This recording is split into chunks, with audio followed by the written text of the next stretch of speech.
들어갔습니다. 그래서 이 사람을 이렇게 표현합니다. 지역지구제 실시 전에 들어갔다고 해서 사전적이라는 표현을 쓰고요.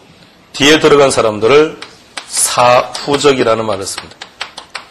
두 번째, 이 지역이 주거지로서 가치가 좋아졌다는 것은 동의하시죠?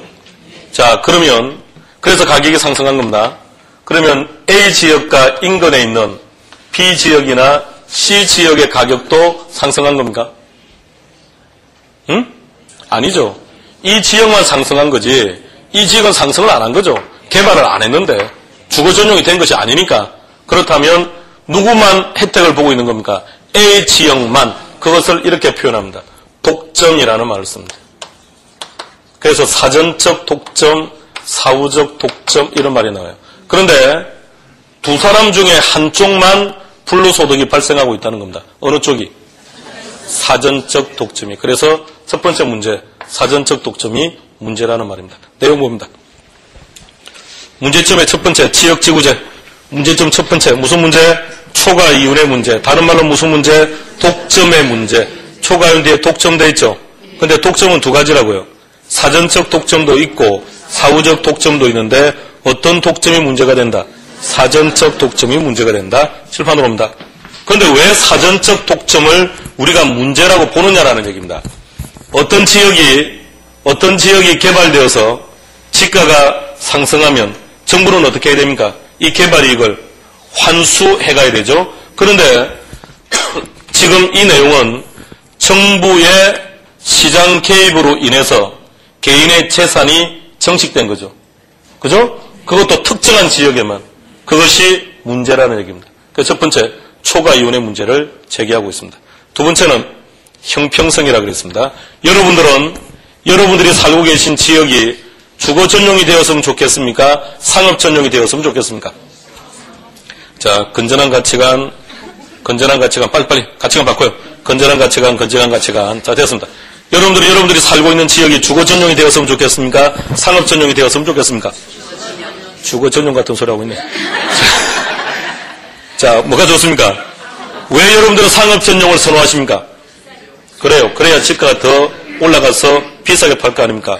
비싸게 팔고 더 좋은 데로 가면 되죠. 그럼 다시 A 지역은 주거 전용, B 지역은 상업 전용.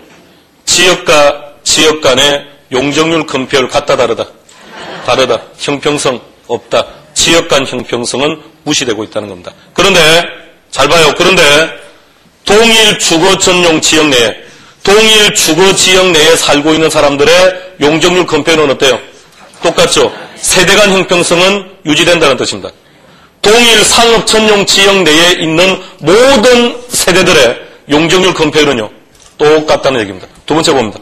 형평성의 문제 구분하셔야 됩니다. 지역 간 형평성은 무시되지만 세대 간 형평성은 유지된다는 얘기입니다. 그 세대가 아버지 세대, 아들 세대를 말하는 게 아닙니다.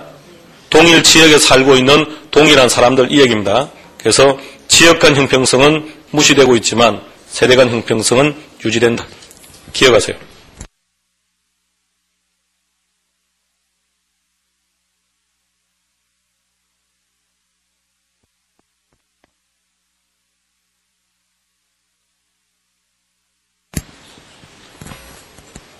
자, 그 뒤에 지역 간 형평성이 무시되는 것을 보완하는 제도라고 되어 있죠.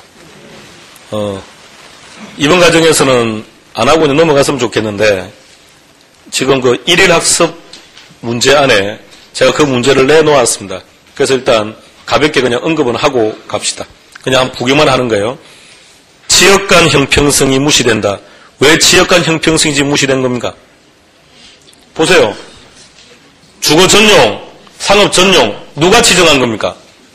그래요. 정부가요. 자, 정부가 지정해서 이 지역은 주거 전용으로, 상업 전용으로, 여기는 또 열심히 안 하니까 절대 농지로 이렇게 묶은 거예요. 자, 절대 농지로. 그렇다면 잘 봐요. 절대 농지로 지정되는 순간 가격은 어떻습니까? 떨어지죠. 형평성이 없지 않습니까? 누구 때문에요? 정부 때문에. 자, 그러면 절대 농지 지역으로 지정된 경우라면 개발 못하죠. 대신에 개발을 못하는 것만큼 내가 가지고 용적률 금폐율을 다른 사람에게 팔아먹을 수 있도록 해달라. 그게 첫 번째 있는 TDR입니다. TDR 되어 있습니까? 예. 67페이지. 숫보기 67페이지. 센스 있는 여러분들이 되시기 바랍니다. 숫보기 보다가 좀 갑자기 페이지 말하면 좀 책으로 가지 마세요. 자, 제일 하단으로 내려갑니다. 좌측, 초록색, 갈로 안에, 시작. 예, 그게 TDR입니다. Transfer Development Rights라고 해서 그것을 개발권 양도 제도 그럽니다. 오늘은 그냥 용어만 구경하는 겁니다. 제목에서 느껴봐요. 개발권을 많은 겁니까? 양도, 팔아먹을 수 있게 해달라 이 말입니다. 그러니까 내가 살고 있는 지역을 정부가 절대 농지로 규정했다. 나는 더 이상 개발 못하죠. 대신 개발권 팔아먹을 수 있도록 해달라 이 말입니다. 다시 20페이지, 18페이지. 18페이지. 자, 두 번째, 토지 매수 청구권 제도. 정부가 내 토지를 절대 농지로 지정하는 관계로 내 토지가 지가도 떨어지고 그래도 잘 안 되니까 그럼 정부 당신들이 사주세요 이 말입니다. 그게 토지 매수 청구권 제도. 공법 시간에 토지 매수 청구권 제도 공부했습니까? 예, 그렇다면 그것은 우리나라가 인정하고 있다는 겁니다. TDR은 공부 시간에 안 배웠죠? 근데 올해 지금 도입된다라고 합니다. 일단 결정은 안 났지만 도입되면 필연적으로 출제될 것이고 설령 도입되지 않는다 하더라도 상당히 시사적인 부분과 연결되어 있기 때문에 잘 알아두셔야 될 겁니다. 자, 그 내용들은 다음에 하는 걸로 그렇게 하겠습니다. 지역 지구제였습니다. 하나만 좀 더 보겠습니다. 칠판으로 올까요?